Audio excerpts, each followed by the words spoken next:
কাজ করছো যেটা পুরোটাই আইবল গ্র্যাবিং এবং মানে অনেস্টলি স্যান্ডি তোমার চারপাশে যারা এখানে রয়েছে এবং আরও যারা কন্টেন্ট ক্রিয়েটার রয়েছে তারা তোমার এগেনস্টে অনেক ক্ষেত্রে সে হতে পারে অবভিয়াসলি। হ্যাঁ, এবার কি স্যান্ডি সাহাদেরকে একটু বাধার সময় এসেছে? আচ্ছা মনিকদা, আমি ফার্স্ট অফ অল প্রথমেই একটা কথা বলতে চাই যে স্যান্ডি সাহাদের বা বাকি আমার মতো তো অনেক কন্টেন্ট ক্রিয়েটার আছে যারা একটু হাটকে কন্টেন্ট করে বা রোস্টিং করে। তো ইউটিউবের আমি মনে করি নিজস্ব একটা কিছু গাইডলাইন আছে যে এটা একটা ইন্টারন্যাশনাল ওটিটি প্ল্যাটফর্ম, যেখানে আমি পর্নোগ্রাফিক ভিডিও দিতে পারি না বা ভায়োলেন্স ভিডিও দিতে পারি না, কিছু তো ওদের টার্মস অ্যান্ড কন্ডিশন আছে। সেটা যদি আমি আপলোড করি অটোমেটিক ইউটিউব নিজে থেকেই সরিয়ে দেবে।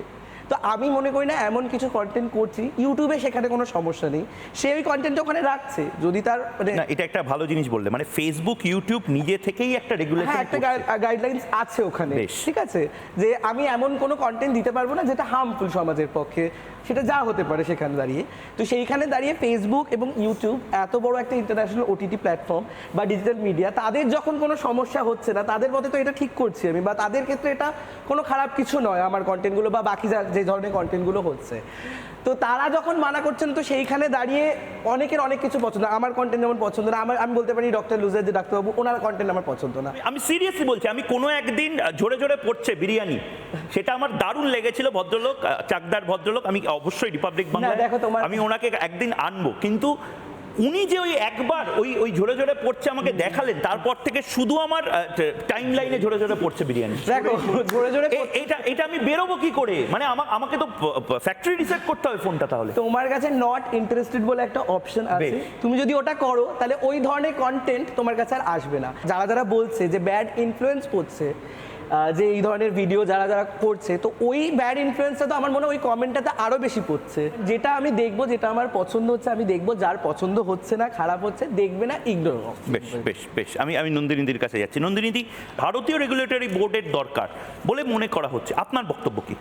হ্যাঁ, প্রথমে কয়েকটা কথা বলবো যে আজকে এরকম একটা বিষয় নিয়ে রিপাবলিক বাংলাকে ধন্যবাদ দেবো যে আলোচনাটা একান্ত হওয়া দরকার ছিল। যে কমেডি শোতে এই কথাগুলো বলার জন্য এত কথা বলা হচ্ছে, সে কমেডি শোটিকে বিখ্যাত না বলে কুখ্যাত বললেই আমার মনে হয় বেটার হয়, কারণ ওখানে কমেডি এবং ছেঁচড়ামির মধ্যে যে একটি তফাৎ আছে সেটা মনে হয় ওনারা জানেন না।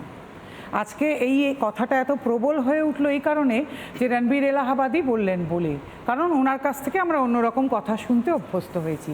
অথচ এই শোতেই কিছুদিন আগে একটি মেয়ের জামা কুচি কুচি করে কাটা হয়েছিল তার বয়ফ্রেন্ডকে দিয়ে, যার স্বামী থাকেন অন্য জায়গায়, মানে স্বামী সম্ভবত আর্মিতে কাজ করেন।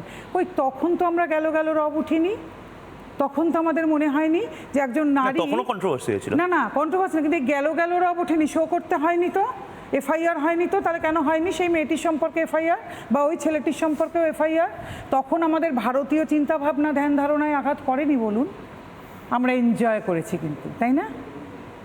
কি মুশকিল, আমরা তখন এনজয় করলাম, ভাবতে পারিনি যে আজকে কেন হলো বলুন তো, কারণ আমাদের ভারতীয় চিন্তাভাবনায় বাবা মাকে তো আমরা এখনও, যে যেমন হয়তো অনেকেই খারাপ ব্যবহার করেন, তবুও বাবা মা বলতে আমাদের মনে এখনও একটা শ্রদ্ধা ভক্তির জায়গা বেঁচে আছে, এটা আমরা নিতে পারলাম না। তা সত্যি এই কারণে আজকে ভারতীয় রেগুলেটরি বোর্ড তৈরি হয়, তাহলে স্যান্ডিও অনেক সময় কিন্তু নির্ভেজাল মজার এমন অনেক কিছু করে একটা সামাজিক জিনিসের দিকেও অনেকের চোখ ফিরিয়ে দিচ্ছেন। কেমন অনেক সময় ইন্দ্রজিৎ দা ফুটকার কি অনেক কিছু করেন ভালো, বা এই যে আমি আজকে কথা বলি এমন কিছু, কিন্তু কখনোই মহিলাদের গালাগাল করে কিছু বলি না, কিন্তু পুরুষ মানুষের সঙ্গে যে ব্যাপারগুলো হচ্ছে সেগুলো নিয়ে কথা বলি, কিন্তু এই রেগুলেটরি বোর্ড বসলে হয়তো দেখা গেলো সেগুলোর থেকেও বলা হয় আমায় বিরত থাকতে হচ্ছে।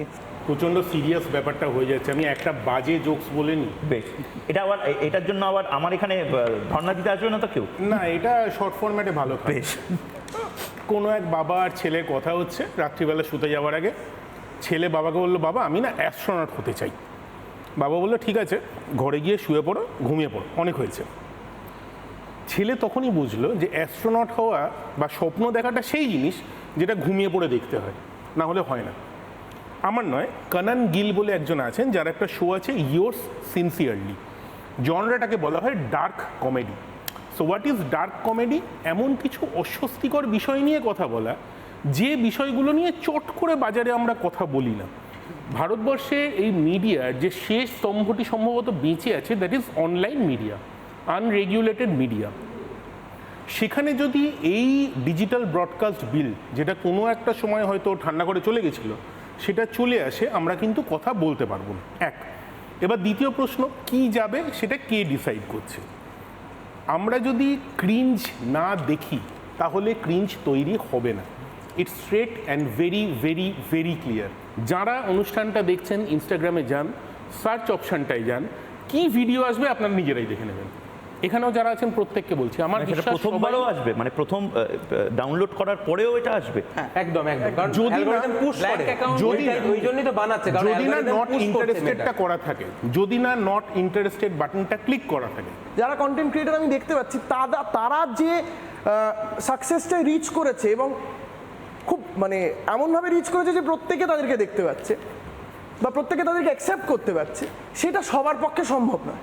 এবার সেটা সবার পক্ষে সম্ভব নয় বলেই তখন এ ধরনের সস্তা মাধ্যম নেওয়া হচ্ছে। তখন যেন আজকে ইনস্টাগ্রাম, ফেসবুক নিউডিটি অ্যালাউ করে না, এটা একদম ঠিক আছে, এর এস্টাবলিশ থাকে। মেটা নিউডিটি অ্যালাউ করে না, নিউডিট অবধি পৌঁছে যাচ্ছে, শুধু ওয়াইটা বাদ দিয়ে দিচ্ছে, নিউডিট অবধি পৌঁছে যাচ্ছে, যেটা উনিও বললেন GRWM ভিডিওস বা এনিথিং যেটা সার্চ অপশনে আসছে, একদম যা তা লেভেলে চলে যাচ্ছে জিনিসটাকে।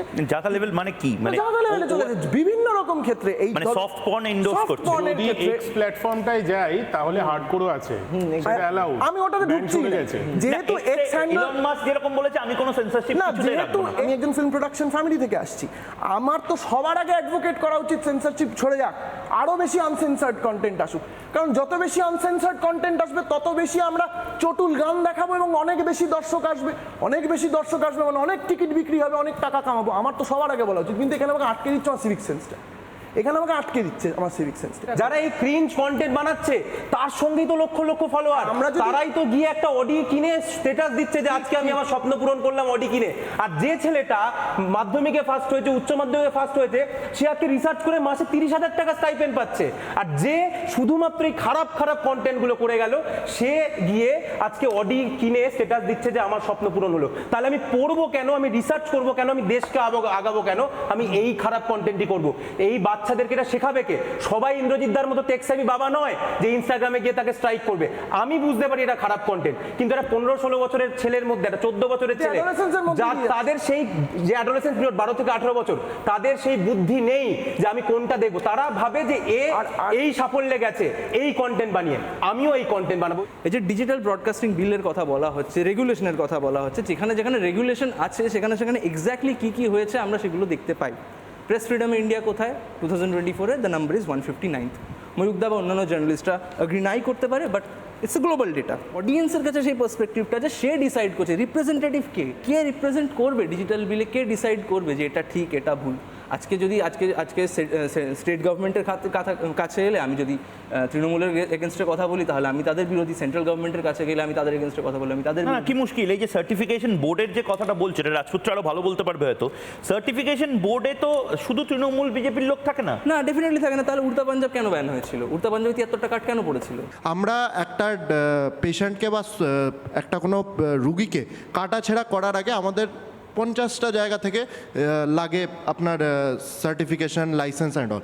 যারা ইনফ্লুয়েন্সাররা সমাজকে কাটাছেঁড়া করছে, তাদের কেন কোনো রকম কোনো লাইসেন্স বা সার্টিফিকেশন হবে না? বেশ, খুব ভালো প্রশ্ন। উত্তর ফুটকা, তারপরে আমি আমার একটা খুব সহজ উত্তর আছে। সার্টিফিকেশন ভালো জিনিস, সার্টিফিকেশন নিলাম, প্রশ্ন হচ্ছে দেবেন কে? যিনি হয়তো দেবেন তিনি অনলাইন মিডিয়ামটার কিছুই বোঝেন না, এনগেজমেন্টের কিছুই বোঝেন না, জিন্দগিতে কোনো চ্যানেল চালাননি। ফলে আমার বেসিক প্রশ্ন, এক, বোর্ডে কে আছেন? দুই, তাহলে ইন্ডিপেন্ডেন্ট মিডিয়া এই শব্দটা উঠে যায়। এমনি ভারতীয় মিডিয়া মোটামুটি ডার্ক কমেডি হয়ে গেছে, সে আলোচনায় যাচ্ছি না।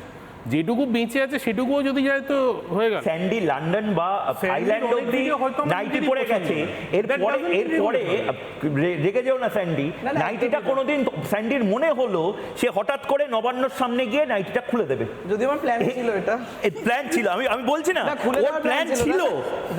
মানে এই স্যান্ডি সাহাকে একটু রিস্ট্রেন করে বলা যে বাবা এটা এটা এখন এই দেশে করা যাবে না, এইটা তো কাউকে বলতে হবে।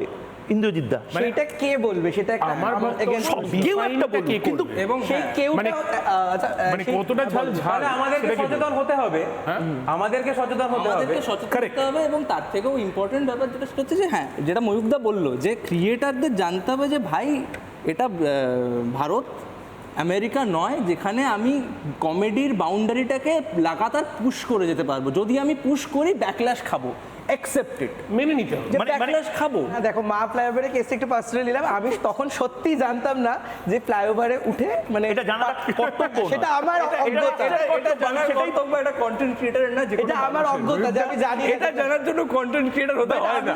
আমি ডাক্তারবাবুকে একটা কথা বলতে চাই যে বললে খারাপ কমেন্ট যখন আসছে তো ভিডিও করা বন্ধ করে দাও। আমি একটা সময় রাস্তায় বেরোতাম, রাস্তায় প্রচুর ছেলেরা আমায় খারাপ খারাপ গালাগালি দিত, তাহলে তোমার কথা মতো আমার রাস্তা দিয়ে বেরোনো বন্ধ হওয়া উচিত। এটা তো পুরো অন্য দিকের কথা। না, তুমি এটা তো বলে যে পুরো অন্য লোকে- দেখ, segment লোক- পুরো। আরো একটা কথা যারা আছে। খারাপ কন্টেন্ট বানায় তারা খুব ভালো করে জানে আমার কন্টেন্টে কিচ্ছু নেই এবং basic আদার দেন ভালো real life এরকম আমি এ স্যান্ডির কথা অনেকেই বলছি না, ভদ্র। ও পার্সোনালি নিচ্ছে। না, না, আমি কিন্তু personally যারা এই নিচ্ছি। কন্টেন্ট বানাচ্ছে তারা এটা কেন বানিয়ে যাচ্ছে? কারণ তারা টাকা পাচ্ছে তাই। কিন্তু তারা এটা বুঝছে না তাদের যেই ফলোয়ার বাড়ছে, with great power comes great responsibility.